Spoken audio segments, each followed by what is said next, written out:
ఇక ఎస్ఎల్బీసీ స్వరంగంలో చిక్కుకున్న వారిని కాపాడేందుకు సహాయక చర్యలు కొనసాగుతున్నాయి. 50 మంది సభ్యుల ఎన్డీఆర్ఎఫ్ టీం సొరంగం లోపలికి వెళ్లి సహాయక చర్యల్లో పాల్గొంది. మొదటి బృందం ఈ సాయంత్రం వెనక్కి తిరిగి వచ్చింది. మరో 50 మంది సభ్యుల బృందం లోనికి వెళ్ళింది. 100 మీటర్ల పూడిక తర్వాత 6 అడుగుల ఎత్తులో మట్టి రాళ్లతో పూడిక ఉందని చెప్తున్నారు. ఇక ఎండోస్కోపిక్ రోబోటిక్ పుష్ కెమెరాలతో తీసుకెళ్లిన ఫలితం దక్కలేదు. దెబ్బతిన్న టీబీఎం నుంచి ముందుకెళ్లలేక పుష్ కెమెరాల బృందాలు వెనుదిరిగాయి. రేపు ఎన్జీఆర్ఐ బోర్డ్ రోడ్స్ ఆర్గనైజేషన్ నిపుణులు రానున్నారని ప్రభుత్వ వర్గాలు ఈ సందర్భంగా తెలియజేశాయి. और मैं आपको दिखाता हूँ यहाँ से ये जो लाइट जल रही है करीब 150 से 200 मीटर की दूरी है। ये दलदल है, ये मुन्ना कुरैशी जा रहा है, मुन्ना कुरैशी ये दलदल पे जा रहा है। ये फॉर्म के रख के और ये रस्सा बांध रही है हमारी टीम इस तरीके से। ये पूरा रस्सा बांध के हम इस रस्से के साथ साथ रस्सा बांधते चले जाएंगे। रस्सा पकड़ के हम ये 200 मीटर की दूरी कवर करेंगे। हम जो 150 से 200 मीटर की समथिंग है इसकी दूरी। और जो टनल का हिस्सा जो टूट के जो बाकी का जो सामान आया था वो गाटर प्लेट वगैरह वो यहाँ तक आकर लास्ट हो चुकी है।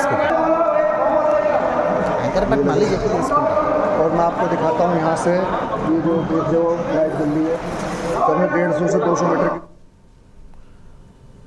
రైట్, ఎస్ఎల్బీసీ వద్ద ఇప్పటికే కొనసాగుతున్నాయి, చర్యలు కొనసాగుతున్నాయి. బాధితులని లోపల ఇరుక్కున్న వారిని బయటకు తీసుకురావడానికి అధికారులు విశ్వ ప్రయత్నాలు చేస్తున్నారు. కెమెరా మరియు బృందాలు వెనుదిరిగాయి. ఈ సందర్భంగా బార్డర్ రోడ్స్ ఆర్గనైజేషన్ నిపుణులు కూడా రానున్నారని ప్రభుత్వ వర్గాలు తెలియజేశాయి. దీనికి సంబంధించినటువంటి పూర్తి సమాచారాన్ని మా ప్రతినిధి శంకర్ అందిస్తారు. శంకర్, చెప్పండి, ప్రస్తుతం అక్కడ పరిస్థితి ఎలా ఉంది? ఇప్పటికే దాదాపు 4 రోజులు అయిపోయింది.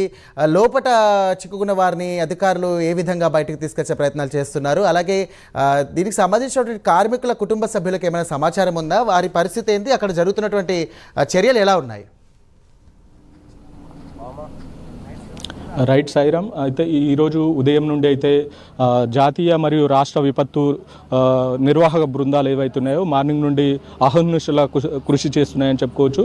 గత 4 రోజుల కింద జరిగిన ఈ ప్రమాదం అయితే అప్పుడు 8 మంది కార్మికులు అందులో చిక్కుకుపోయారు. సుమారుగా 14 కిలోమీటర్ల మైలురాయి ఉంటుందో 14 కిలోమీటర్ల దగ్గర వాటర్ ఊట ఏదైతే ఉంటుందో వాటర్ ఊట లీక్ అయ్యి అక్కడ పైన ఉన్న మట్టి సిమెంట్ ఒకసారిగా కార్మికుల మీద పడి అక్కడ చిక్కుకుపోయిన పరిస్థితి అయితే కనపడుతుంది. అయితే గత 4 రోజులుగా ఎన్డీఆర్ఎఫ్ కావచ్చు, సిఆర్ఎఫ్ కావచ్చు అనే ఒక 4-5 బృందాలతో అయితే టన్నేజ్ ఏదైతే ఉంటుందో టన్నెల్లోకి వెళ్ళి వాళ్ళు ప్రయత్నం చేస్తున్నారు, అహర్నిశలా కృషి చేస్తున్నారు. ఎలాగైనా 8 మంది కార్మికుల్ని కాపాడి వాళ్ళని ప్రాణాలతో బయటకు తీసుకురావాలని చెప్పేసి అన్ని విధాలుగా కృషి చేస్తున్న పరిస్థితి అయితే కనపడుతుంది. అయితే ఈరోజు ఉదయం నుండి ఇక్కడ దగ్గరుండి సమీక్షించారు మంత్రులు ఉత్తమ్ కుమార్ రెడ్డి కావచ్చు, డిప్యూటీ సీఎం బట్టి విక్రమార్క కావచ్చు, రాష్ట్ర రోడ్డు నిర్మాణాల శాఖ మంత్రి కోమటిరెడ్డి వెంకటరెడ్డి కావచ్చు. ఇక్కడ దగ్గరుండి అధికారులతో రివ్యూ మీటింగ్ పెట్టి అధికారులను అడిగి తెలుసుకున్న ప్రయత్నం చేస్తున్నారు. మార్నింగ్ నుండి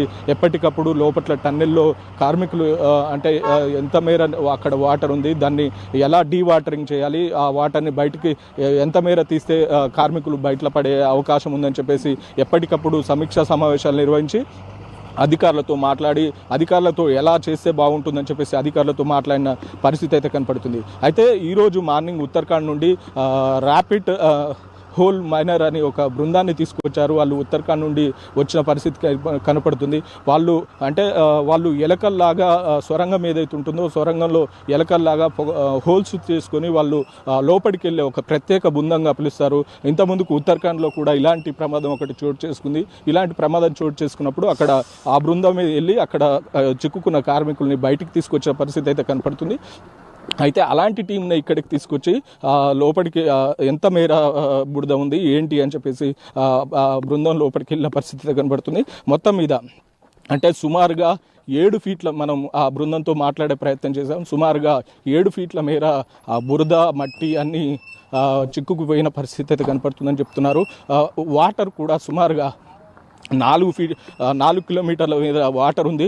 దాన్ని డీవాటరింగ్ చేయాలంటే బయటకు తీసుకురావాలంటే సుమారు ఇంకా 4-5 రోజులు పడుతుందని చెప్పేసి లోపలికి వెళ్ళిన బృందాలు చెప్తున్న పరిస్థితి అయితే కనపడుతుంది. లోపల ఉన్న 8 మంది కార్మికులు ఎవరైతే ఉన్నారో ఆ కార్మికులు బతికున్నారా లేదంటే ప్రాణాలతో ఉన్నారా అని చెప్పేసి ఒక అనుమానం అయితే వ్యక్తం చేస్తున్న పరిస్థితి కనపడుతుంది. Sairam. Right, thank you very much.